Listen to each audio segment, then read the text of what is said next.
Hey, what's going on? So, we'll jump straight into it. Today's video for accounting is about, again, the cash cycle, liquidity, and we're really going to focus this time on the cash cycle to start with. So, 19.13, and then analyzing liquidity in a discussion type forum, I guess, would be the best way. And we're going to be doing the exercise 19.14. Now, I am aware you're like, hey, we only went 19.14. I realise, hang on, I haven't talked about accounts payable turnover yet too much, or accounts receivable turnover in context of liquidity. I've only talked about it in context of sort of what does this mean on a very superficial level. So I thought, hey, let's build from there. Also, as I'm about to bring up, there's a particular reason I've brought these examples up, or these exercises up. Firstly, it's coursework, but secondly, wrong window. But secondly, you in the exam could get something that looks like exercise 19.13, where you're given a set of numbers and some data, and you've got to make those inferences based on that. So numbers could look good, but they could be better, and those are the kind of things and discussions you need to have. So that's what we're going to be looking at in 1913. 1914 is graph information, and we did do a little bit of graph information in a previous SAC, but I think this is one of those things everyone can get better at. So I think this is very much worth it. So on that note, let's jump into 1913. So this is about inventory turnover, accounts receivable turnover, accounts payable turnover. Claire's Cylce has provided the following information related to its activities for 2024-2025. By the way, if you use it for along using your textbook, you probably want to be on page 530, and if you want to be doing this while I'm talking you through it, page 477 in your workbook is a good shout. So, inventory turnover from 2024 to 2025, you see it's gone down by 3 days. The accounts receivable turnover has gone up by 18 days. The accounts payable turnover has gone up by 13 days. So that means we're selling inventory quicker, we're receiving money from our accounts receivable slower, and our accounts payable turnover, we're paying back our accounts payable slower. On the surface, that's what that means. Then we look at the terms we offer the customers. We offer them 30 days. That's awkward. We see the credit terms offered by suppliers is 45 days, so we're exceeding our credit terms. And inventory turnover is 11 days. So we're taking this 3 times as long to sell our inventory. So it suggests 2 reasons that could explain the improvement in inventory turnover in 2025. So why would inventory turnover be improved? Suggest 2 strategies you could adopt to encourage late accounts receivable to pay. Very stock standard questions. We have done those before. Explain how the change in accounts receivable turnover has affected accounts payable turnover in 2025, and that's a really good question. We'll deep dive into that a lot more. And referring to one other liquidity indicator, explain how this business could avoid liquidity problems without raising further external finance in 2025. So one other liquidity indicator. So we've got to go through our different liquidity indicators. So let's tick over. I'm just going to move this across. We've got our worksheet here, so you'll have your book obviously.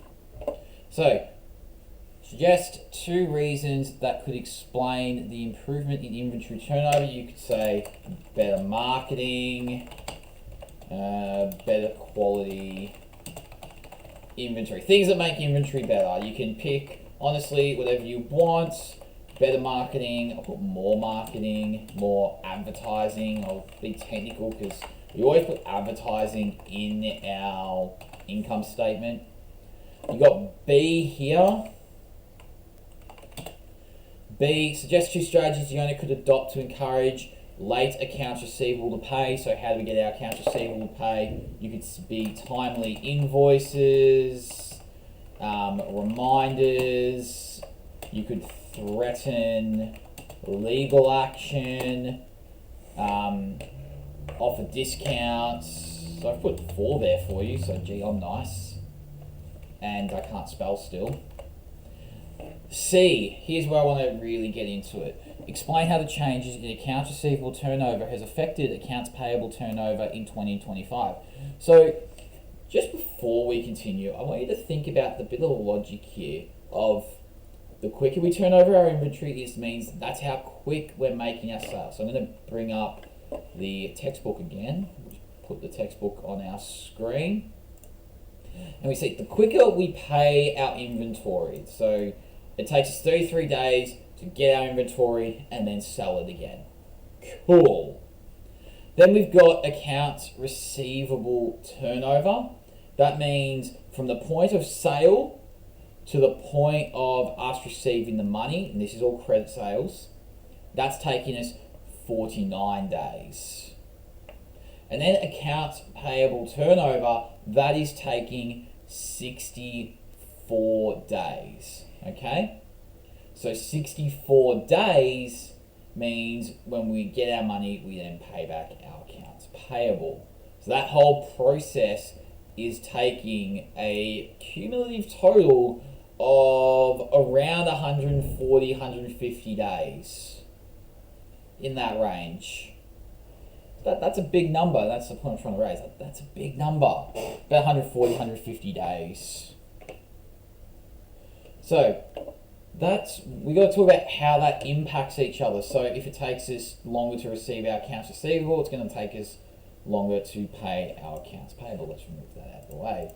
So what we want to say is the increase in accounts receivable has directly affected the accounts payable turnover, and I will change that there. Has increased the accounts receivable turnover, has directly affected the accounts payable turnover in 2025 because it has taken longer for Claire's clocks. It should be clocks. Why did I say cloaks? Weird. Clocks to receive the money from credit sales. This has, in turn, meant that it has taken Claire's clocks longer to pay back credit purchases as they did not have the money available to them. Now, I'm not sure how many lines this was supposed to be, but I believe that you're explaining, the aim is you want to explain the link between accounts receivable and accounts payable. That's what we want to be doing here. Just what is the link between these two concepts? Okay? What's the link between these two concepts? And obviously, it takes us longer to get the money, means it takes us longer to pay the money. Bit of an awkward interaction there. And also, you might think, but what about if they take us that long to get their money? Why are they taking longer? It's also because there's still other bills happening, like wages. So that's why accounts receivable, accounts payable won't be the same. Also, you've got to wait for the sale. So your accounts payable starts when you get the inventory, whereas accounts receivable only starts when you sell it. So you're going to get the inventory to sell before you sell it. D, referring to one other liquidity indicator, explain how this business could avoid liquidity problems without raising further external finance in 2025. So how can they improve their liquidity? How can they avoid going to external finance? So the indicator I'm going to pick, the one I like for this is the cash flow cover. I like cash flow cover. So remember our liquidity interactions here. If we have a look on the side menu, we see our liquidity ones are working capital ratio, quick asset ratio, cash flow cover, inventory turnover, accounts receivable turnover, accounts payable turnover. We can't pick 19, 6, 7, or 8 because we've already got them in the question. So that leaves cash flow cover, quick asset ratio, and our working capital ratio. I'm going to pick cash flow cover for this example. So cash flow cover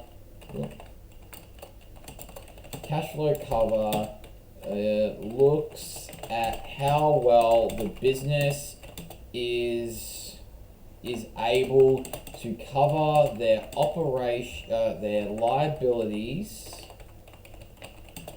through their cash flow. Through their cash flow.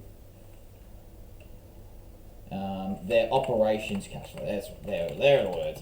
Operations cash flow. So I've said this is what cash flow cover does.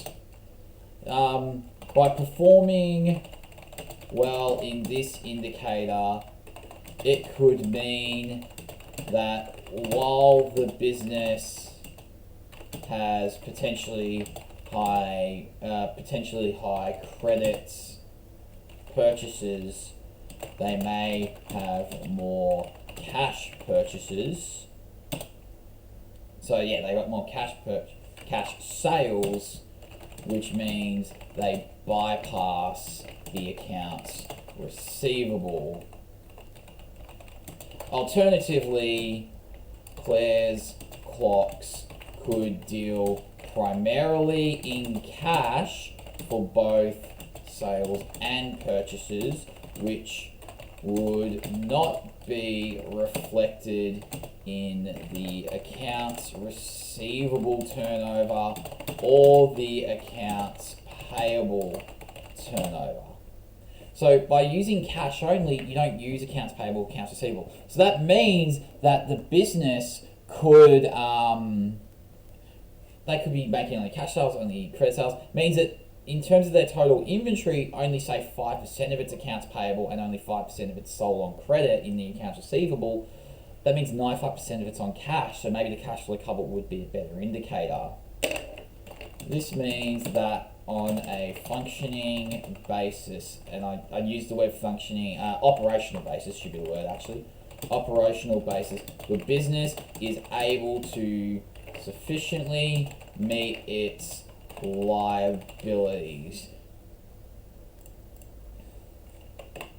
So that's why I like cash flow cover for this answer. So that's D done. So I'm going to recommend, if you want to just use my answers as sort of a template, I do encourage you write your own answers though.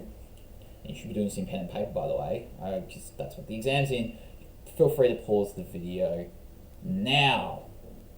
Alright, now we're going to continue on. Otherwise, if you didn't pause or you just press play again, or you've just skipped ahead, we're going to start 19.14, analysing liquidity. So we're still on page 530. We're just going to duck back across. I'm just going to put this on here. Now, discussion for B, I'm just giving you a heads up, will be in dot point form, because I don't think anyone wants to watch me fumble my way through a extended accounting answer.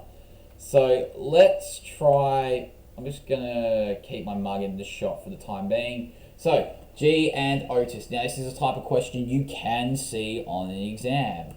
G and Otis sell activewear and has provided the following information related to its financial activities for 2025. And we can see that they've got the 2023, 2024, 2025.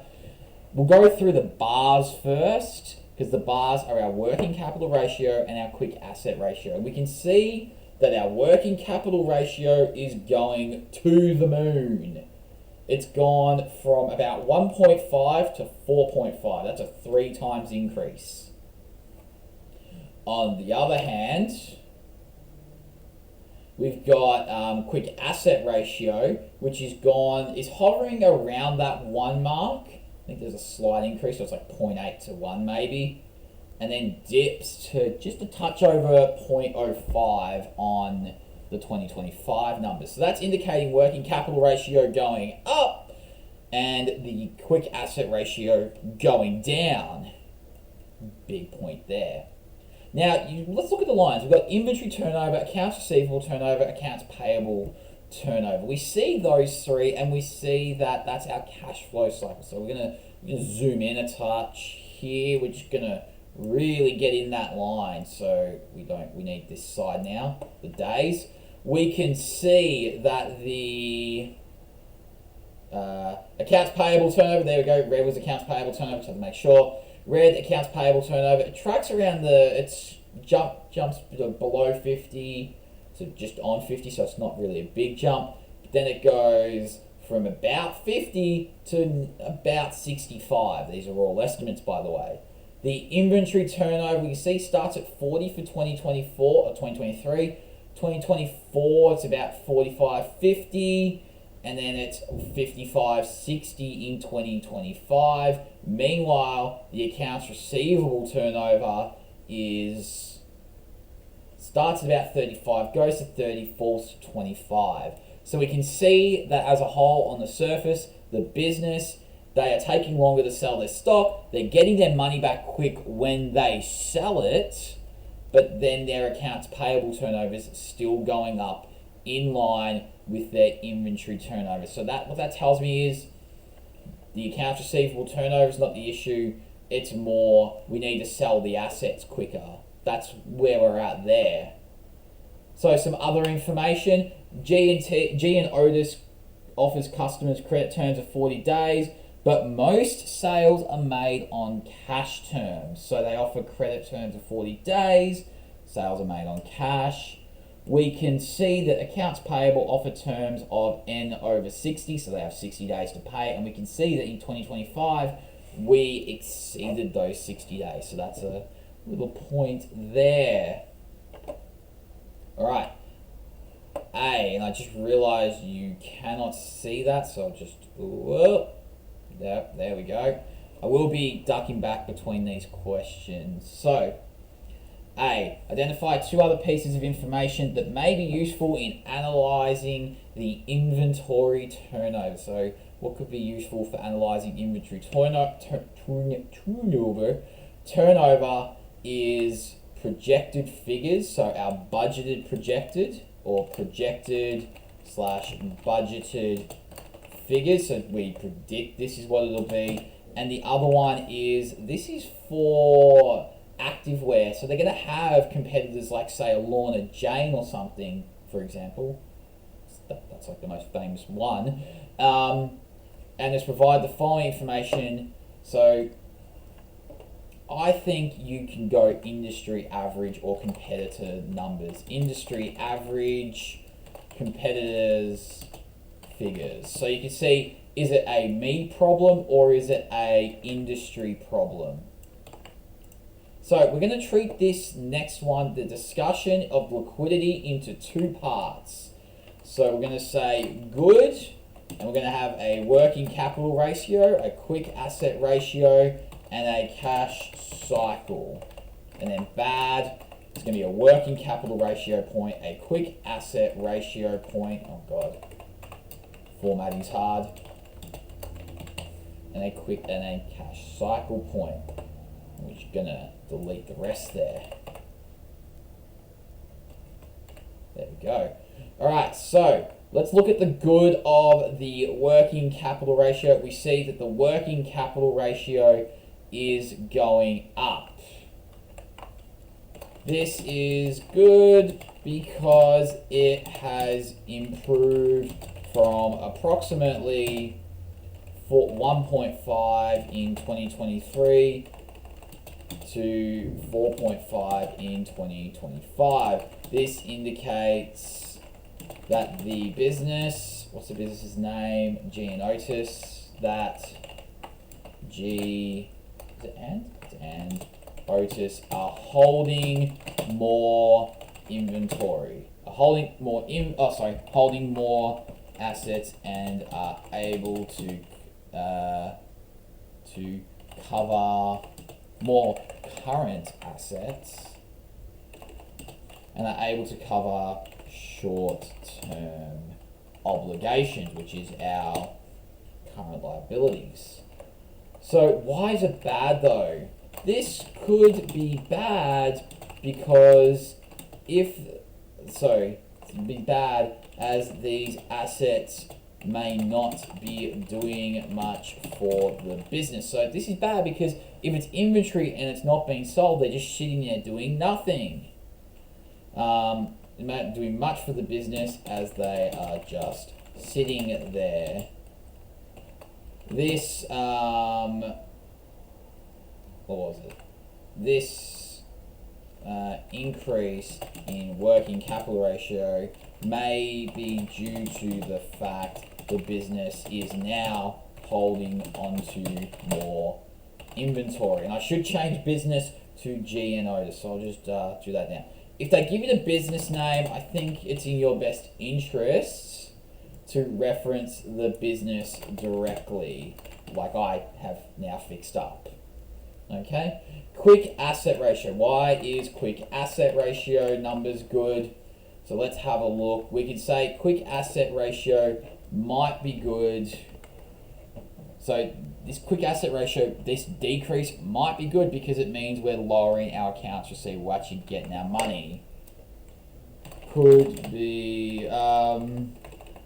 the decrease, while objectively bad, could be good as there has been a decrease in the accounts receivable turnover, which means the business is receiving their cash quickly and then using it for expenses such as wages. Or what else can they use it on? Wages, bills, or long-term loans. So, obligations. So they're not paying short-term obligations, they're paying their long-term obligations, such as a bank loan. Because that bank loan decreases the non-current liabilities, not the current liability. So quick asset ratio, it could be bad. This decrease could be bad because it means that the businesses, why am I saying businesses? It should be G and Otis. It means that G and Otis's current assets are predominantly inventory. This means that it is not useful until it is sold, which is a problem for the business, for G and Otis, because the inventory turnover is twice that of the industry average. So let's just let's do a little fixie up there, and means that should be G and Otis. We receive their cash quickly and then use it. Yep, alright, and now the cash cycle. So let's look at the cash cycle. We can see, we have a look at the cash cycle. We can see the accounts receivable turnover going down, but their sales are mostly made on cash terms. So we are going to mention that here. So, the cash cycle, and when I talk about cash cycle, I'm going to include what I talk about, which is inventory turnover, accounts payable turnover, and accounts receivable turnover, could be considered good because the data / information shows that G and Otis are able to collect the amounts owing quickly.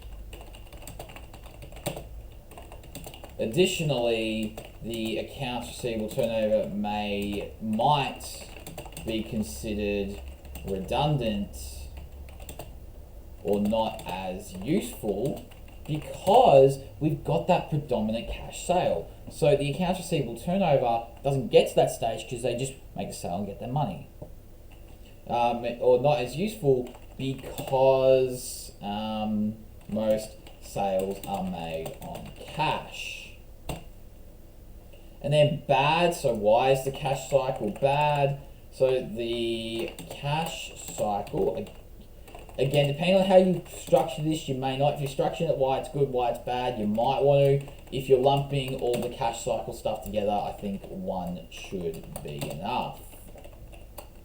The cash cycle could be considered bad because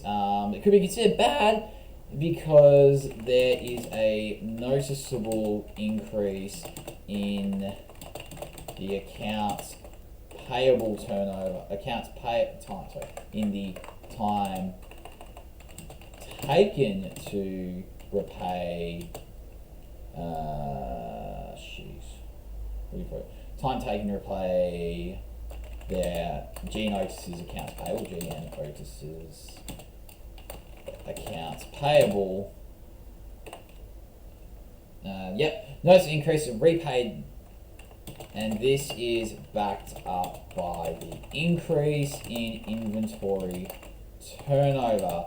This is troubling because the cash would be on hand from cash sales so that accounts payable can be paid on the spot. So there is a lot of concern here, by the way, and I will talk about that a bit more. We'll just go and finish C though. So we look at C, we go explain 2 actions G and Otis could take in 2026 to improve its liquidity. What could they do to improve their liquidity? So we'll look at cash cycle and we'll look at quick asset ratio and working capital ratio. I think the first one is if they are holding excessive inventory, please stop as this, please stop. Why am I saying please? If they're holding excessive inventory, this should be reduced because it will mean the business of G and Otis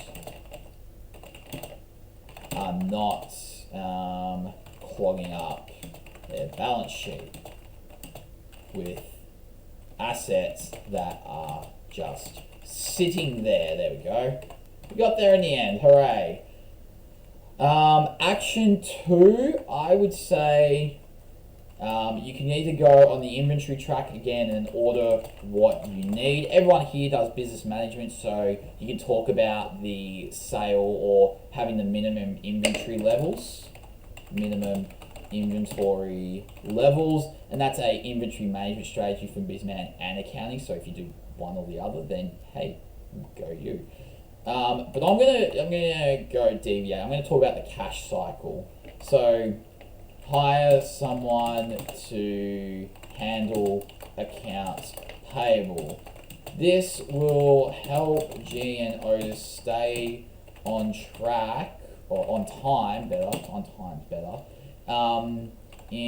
With paying accounts payable.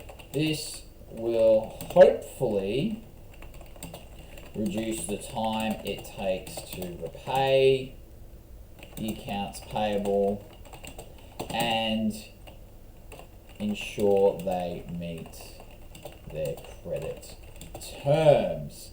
So that's what you could do for action 2.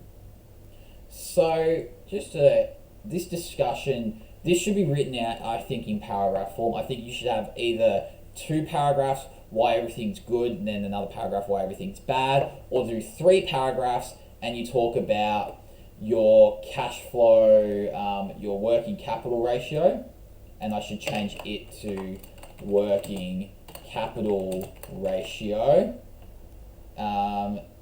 Working capital ratio, And then this one was the quick asset ratio. Just make sure you say what this is. So the advice I gave in cash cycle holds up here. So you would have a quick asset ratio paragraph, good and bad, and then you would have a cash cycle paragraph, good and bad. So you've got to discuss where they're doing well, where they're not doing well. Okay, that's the idea of these. So on that note, please make sure you do the work. I will show you the sign for once. I've done. So the sign is help is always around. Please remember that, because accounting is a hard subject. We're entering exams. Now's the time. If you're stuck, you've got to ask for help. Ask for that revision. There is always someone around to help you. So on that note, stay safe, look after yourself, maybe like this video, and maybe watch some other videos. But more importantly, get your homework done, and I will see you next time.